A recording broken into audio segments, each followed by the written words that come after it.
Welcome back to our channel. The ground just dropped out from under Port Charles, and the shockwaves are tearing families. From a devastating courtroom cliffhanger to a ruthless blackmail drop that changes everything, the impossible choices facing our favorite characters have never been deadly. Let's dive right in. He actually did it. He dropped the absolute nuke. I am talking about Michael Corinthos, of course. Can we talk about Michael for a sec? Because wow, for so long, Michael has tried to play the good guy, the white knight, the Quartermain golden boy who wants to do things by the book. But let's be real, the Corinthos blood is in his veins, and tonight he proved that when he is backed into a corner, he will play dirtier than anyone else. Wait, I'm getting ahead of myself. Let's back up to the Quartermain breakfast. You guys, the tension in that room was so thick, you could cut it with a knife. Willow is standing there, probably still reeling from the fact that Jacinda literally drugged her iced latte earlier this week. Which, side note, I am still not over Jacinda going rogue like that before Michael shipped her out of town and she thinks she has the upper hand. Willow has been demanding full custody of Wiley and Amelia, acting like she holds all. And then Michael just calmly, coldly shatters her entire reality. He tells her he has proof. Proof that she shot Drew Kane. I guess. We all knew Trina and Kai were holding on to this mess. We saw them go to Michael earlier this week to confess that they were at the house the night Drew was shot twice in the back. But the detail that absolutely sent me over the edge, the ringtone. Trina and Kai heard Wiley's specific ringtone right when the shots were fired. Wiley was calling his mother, and that ringtone places Willow squarely at the scene of the crime, pulling the trigger on her own legal husband. And the look on Willow's face, pure, unadulterated horror. You could physically see the blood drain from her cheek. She looked like a cornered animal realizing the trap had just snapped shut. Because here's the thing. Willow is going to assume Drew is the one who ratted her out to Mike. Why wouldn't she? Drew has been plotting his own scorched earth revenge against her ever since he miraculously recovered from being locked in and paralyzed by her. Michael is obviously going to protect his sources because he doesn't want Trina and Kai getting dragged into a legal nightmare, so he's going to let Willow believe whatever she wants as long as he gets him full custody of his kid. Am I the only one who thinks Michael is turning into a total villain? But like, a villain I am absolutely here for? I know some people are loving Willow's ruthless era, but personally, I am so tired of her playing the victim while actively committing felony. She drugged Drew for months. She shot him, and now she wants to take Michael's kids away? No, ma'am. Michael using this leverage is the most satisfying thing I have watched all. I just wonder how far he is willing to go. Will he actually turn her into the PCPD if she refuses to sign over the kid? Okay, let me take a breath and pivot, because my heart is breaking for another character right now. Emma Scorpio Drake. My poor sweet Emma. We see her at the Metro Court pool venting to her grandmother, Anna Devane, and it is just so incredibly sad. Emma is sitting there, looking so defeated, talking about how she and Gio Palmieri are just drifting apart. And it is entirely because of this ridiculous music industry storyline. I mean, I love Gio. I really do. He is a great guy. He saved Drew from drowning in the lake. He's talented. But this sleazy record label producer, Simon, forcing Gio into a fake showmance with Trina Robinson for publicity, it is destroying Emma's confidence. Every time Emma and Gio try to plan a date, his schedule miraculously conflicts, or he has to be seen with Trina. Emma literally said, "Before I know it, Gio and I are going to drift apart," and you could hear the devastation in her voice. It makes me so mad because Emma and Gio were so cute together, and now Destiny, or rather, a greedy music executive, is tearing them apart. And let's not forget how awkward this is for Trina. Trina doesn't want this fake romance either. She is dealing with so much trauma right now, from her stalker Quinn creeping around to her father's criminal trial, which we will get to in a minute. Trina just wants to focus on her art and her music, but she is being forced to play the role of Gio's adoring girlfriend. It is a mess for everyone involved, and I really hope Anna gives Emma some solid super spy grandmother advice.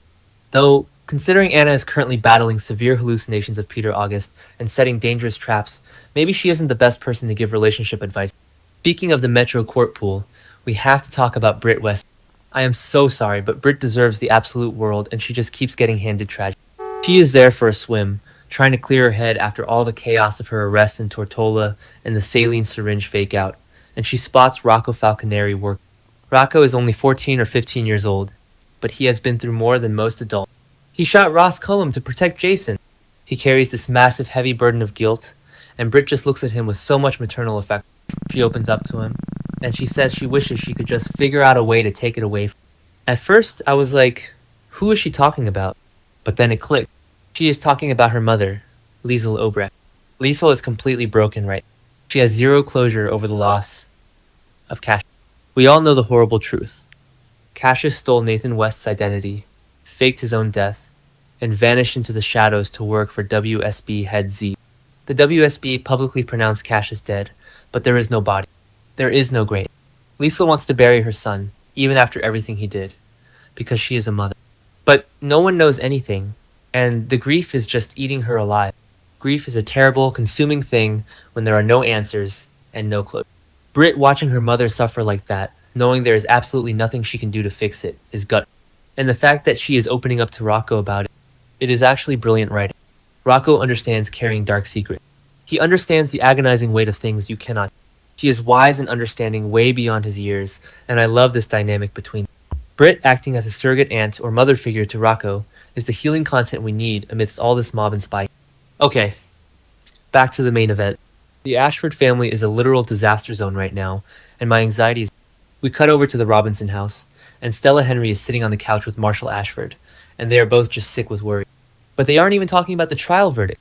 They are terrified that Trina is going to cut Portia and Curtis out of her life completely.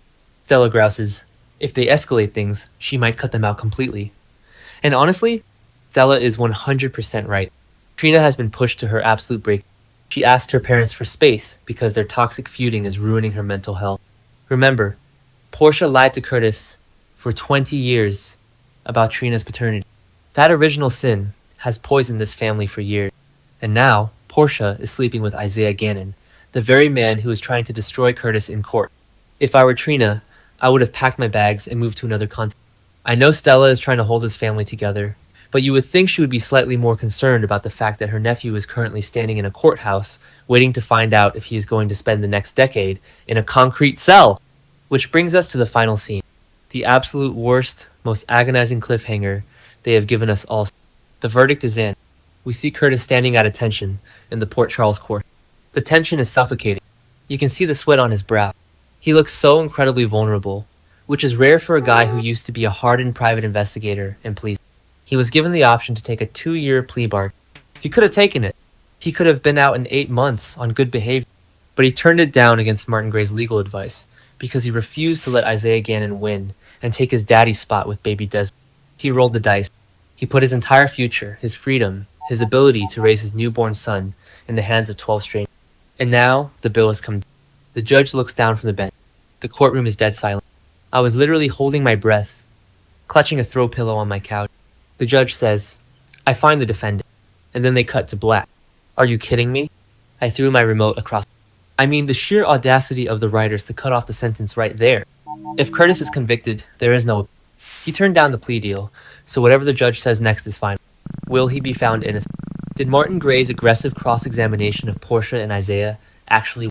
Did he manage to paint Isaiah as a vengeful, provoked aggressor? Or did the jury look at Curtis, look at Isaiah's ruined surgical hand, and decide Curtis deserves to be locked away in Pentonville? I am sick to my stomach thinking about it. Because if Curtis goes to prison, Portia wins. Isaiah wins. Curtis loses everything, and Trina will be left completely reeling. I don't know if the Ashford family can survive a guilty verdict. This episode was an absolute masterpiece of psychological warfare. Between Michael holding Willow's freedom in his hands, Britt drowning in her mother's unresolved grief, Emma losing her first love to corporate greed, and Curtis facing the literal end of his life as he knows. Port Charles is a powder keg right now, and someone is going to strike a match. I am counting down the seconds until the next step. Will Curtis actually go to prison? And how will Willow escape Michael's ruthlessness?